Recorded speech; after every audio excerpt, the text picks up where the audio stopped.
Halo semuanya, welcome to The Grid, bareng gua Rangga. Samsung A series tuh menurut gua selalu menarik ya. Untuk tahun 2024 ini, dua seri teratasnya itu ada Samsung Galaxy A55 yang udah pernah gue bikin reviewnya dan udah gue bahas juga, ada videonya. Dan yang kedua adalah satu seri di bawahnya, yaitu adalah Samsung Galaxy A35. Ini udah kurang lebih 2 bulan setelah rilis, setelah launching. Kira-kira apakah Samsung Galaxy A35 ini masih menarik, dan kira-kira apa sih bedanya sama Samsung Galaxy A55? Yuk kita bahas. Tapi sebelum lanjut, jangan lupa subscribe dulu ke channel The Grid. Karena di channel ini kita bakal banyak ngomongin tentang gadget, desain, dan teknologi. Dan juga insight-insight yang ada di dalamnya di dunia teknologi. Oke, lanjut kita bahas Samsung Galaxy A35 setelah 2 bulan rilis. Oke, Samsung Galaxy A35. Menurut gue ini strateginya cukup menarik ya. Beda sama tahun lalu Samsung Galaxy A34 yang secara strategi tuh emang dibedain dalam tanda kutip dengan Samsung Galaxy A54-nya.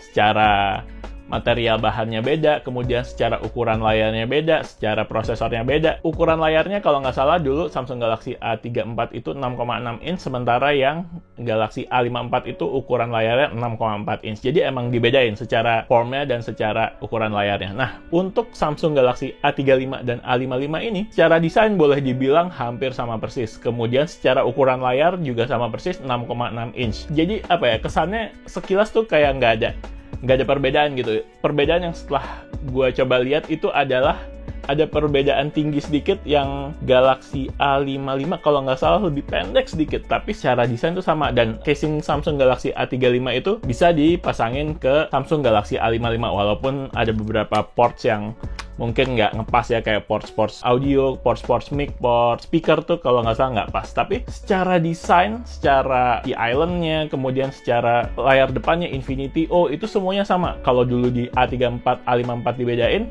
di Samsung Galaxy A35, A55 ini dibikin nyaris sama. Tapi di satu sisi jadinya ya desainnya tuh jadi gitu-gitu aja. A35, A55 kalau dilihat dari bagian belakangnya tuh mungkin nyaris nggak bisa dibedain kalau kita nggak lihat frame sampingnya ya. Gue nggak ngelihat ada ciri khasnya untuk A series terbaru ini, A series yang paling tinggi A35 dan A55 ini ya. Samsung cuman bedain desain itu cuma di satu smartphone, yaitu adalah di Samsung Galaxy S24, S23 Ultra yang bentuk kamera belakangnya beda. Tapi sisanya hampir dari low end sampai ke flagship S24, A55, A35 tuh desainnya mirip-mirip. Jadi menurut gue semoga akan ada update desain baru untuk kedepannya gitu. Terus berarti jadinya bedainnya di mana dong? Nah, Samsung membedakan Galaxy A35 dan A55 ini yaitu ada di build quality dan materialnya. Untuk material sendiri, Samsung Galaxy A35 ini bagian frame-nya itu menggunakan polikarbonat atau plastik. Sementara buat yang A55 menggunakan metal frame. Tapi setelah gue coba, gue pakai dan nggak pakai casing, gue coba nggak pakai casing kayak gini, ada satu perbedaan yang menurut gue cukup berasa, yaitu adalah frame polikarbonat ini menurut gue lebih nyaman dipegang kalau nggak pakai casing dibandingkan dengan frame metal yang terasa lebih tajam. Tapi kalau udah dipakai casing sih jadinya sama-sama aja ya. Dan karena menggunakan plastik atau polikarbonat, jadinya Samsung Galaxy A35 itu bisa ditekan harganya, bisa dijual lebih murah daripada Samsung Galaxy A55 yang menggunakan frame metal. Selisihnya tuh sekitar 1 juta kalau nggak salah perbedaan harganya. Lumayan kan, 1 juta bisa buat beli casing, bisa beli 2 kali casing atau 3, kemudian bisa beli tempered glass, bisa beli TWS. Dengan selisih 1 juta tuh cukup lumayan. Jadi ya yang mungkin tadinya udah ngincer A55 tapi nggak terlalu butuh frame metal, nggak terlalu butuh prosesor yang lebih tinggi, A35 ini menurut gue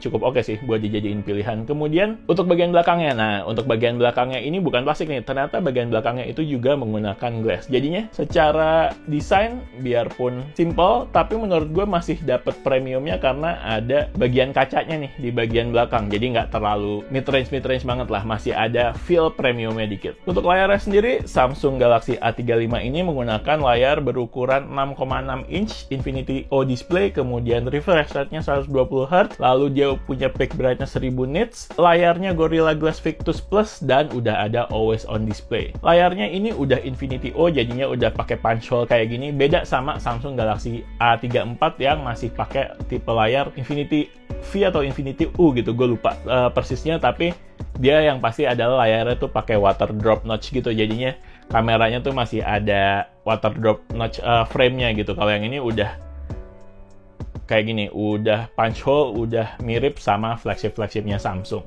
Untuk kualitas layarnya sendiri sih menurut gue udah cukup nyaman ya. Rasa-rasanya sih beda tipis aja sama kualitas layar dari Samsung Galaxy A55. Jadi gue rasa ini udah cukup worth it layarnya. Kalau untuk bezelnya sendiri menurut gue emang masih kelihatan cukup tebel ya. Ini untuk Samsung Galaxy A35 bezelnya kurang lebih segini ukurannya.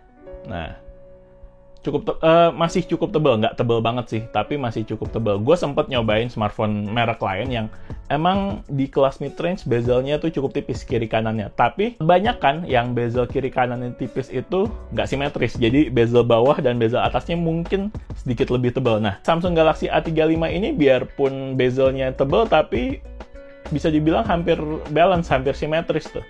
Yang bawah sedikit lebih tebal, tapi sisanya sih hampir sama. Gue lebih memilih memakai smartphone dengan bezel yang agak lebih tebal sedikit, tapi rata kiri kanan atas bawahnya, dibanding sama yang smartphone pakai bezel kiri kanannya itu tipis, tapi atas bawahnya agak sedikit lebih tebel gitu. Jadinya kalau yang rata atau simetris tuh jadi lebih enak aja gitu. Tapi itu masing-masing aja ya. Terus banyak nih yang bilang juga kalau Samsung Galaxy A35 ini adalah Samsung Galaxy A54 versi 2024. Karena ternyata banyak kemiripan walaupun ukuran layarnya beda ya. Tapi ada kemiripan yaitu di performance-nya karena sama-sama menggunakan chipset yang sama, yaitu adalah Exynos 1380. Ini chipsetnya Samsung yang mungkin cukup populer ya di kelas mid-range. Karena banyak banget nih yang pakai Galaxy M54, kalau nggak salah pakai S9 FE juga 1380. Terus kalau nggak salah ada beberapa lagi deh, seingat gue, lupa. Jadi emang secara performance ini mirip-mirip sama Samsung Galaxy A54. Jadi ternyata chipset ini adalah faktor major yang membedakan Samsung Galaxy A35 ini sama Samsung Galaxy A55. Karena Samsung Galaxy A55 itu menggunakan chipset yang berbeda, yaitu adalah Exynos 1480, chipset yang lebih baru jelas dan performance-nya harusnya hampir pasti lebih tinggi. Tapi karena ini chipset tahun lalu udah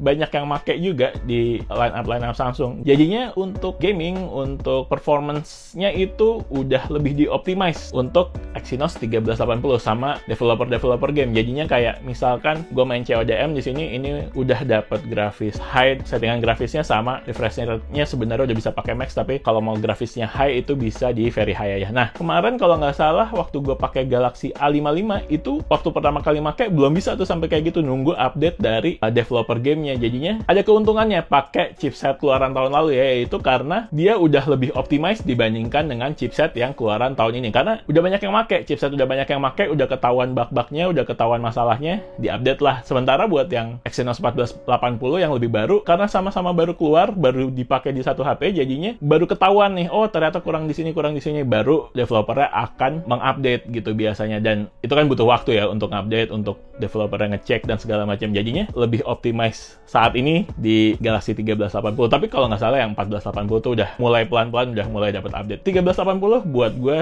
ya cukup oke. Ada sih anget-angetnya dikit, panas-panas dikit, tapi buat main CODM, buat gue yang main game nggak tiap hari, udah cukup banget. Apalagi buat performa harian ya, buat performa harian juga udah oke lah. Cocok lah chipset itu buat smartphone mid-range, terutama mid-range-nya Samsung ya. Kemudian untuk kameranya sendiri, Samsung Galaxy A35 ini menggunakan setup triple kamera, yaitu dengan konfigurasinya 50 megapiksel kamera utama, kemudian 8 megapiksel kamera ultrawide, dan 5 megapiksel kamera makro. Untuk kamera depannya sendiri, dia menggunakan kamera depan itu 13 megapiksel. Langsung dilihat aja ya hasil foto dan video dari Samsung Galaxy A35.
tes perekaman video pakai Samsung Galaxy A35 5G ini dengan resolusi 4K 30 fps. Tadi pilihannya ada HD 30 fps, 4K 30 fps, sama Full HD 30 dan 60 fps.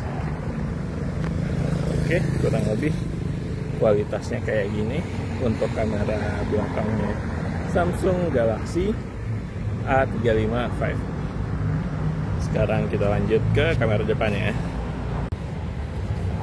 Ini untuk kamera depannya. Untuk kamera depannya sendiri ada 3 pilihan. Resolusinya HD 30 fps, Full HD 30 fps, sama Ultra HD atau 4K 30 fps. Lagi mau sholat Jumat, lagi nyari masjid. Kurang lebih untuk kamera depannya kualitasnya kayak gini. Panas banget. Gitu deh, ini di daerah Kuningan, epicentrum. Ya wes, oke. Sekian ya, sambil tunggu lihat. Ya udah. Sekian ya. Bye. So, gimana Samsung Galaxy A35? Menurut gua Samsung Galaxy A35 ini adalah mid-ranger sejatinya Samsung nih buat tahun 2024 ini. Fitur-fiturnya tuh komplit. Ada NFC, dual stereo speaker, IP67, kemudian dia punya juga baterai 5000 mAh, Samsung Knox Fold, OS update-nya diperhatiin sampai 4 tahun, security update-nya 5 tahun, komplit kan fitur-fiturnya, basic fiturnya tuh komplit gitu. Dan nggak semua orang tuh pengen flagship gitu. Buat yang budgetnya mid-range tapi pengen flagship, ada A55 karena udah pakai metal frame dan lain-lain. Tapi kalau buat orang-orang yang mungkin ya udah, gue nggak apa-apa pakai mid-range, gue nggak apa-apa bodinya plastik polikarbonat, yang penting basic fiturnya tuh udah cukup desain, udah komplit. Samsung Galaxy A35 ini menurut gue bisa banget dijadiin pertimbangan. Dan untuk harganya sendiri, harga resminya 4.999.000, tapi kalau gue lihat di marketplace itu harganya bisa menyentuh di 4,6 jutaan buat yang BNIB dan storage-nya 256 GB. Jadinya menurut gue ini harusnya bisa jadi pilihan yang bagus ya. Good deal sih kalau nyari mid-range, budgetnya di bawah-bawah 5 juta, dekat-dekat 4 juta. Ya, 4 juta lebih dikit. Samsung Galaxy A35 sekali lagi bisa jadi bahan pertimbangan. Oke, sekian dari The Grid. Like videonya kalau emang suka, subscribe ke channel The Grid, dan follow Instagram kita juga di thegridco.id. Oke, The Grid sign out. Bye.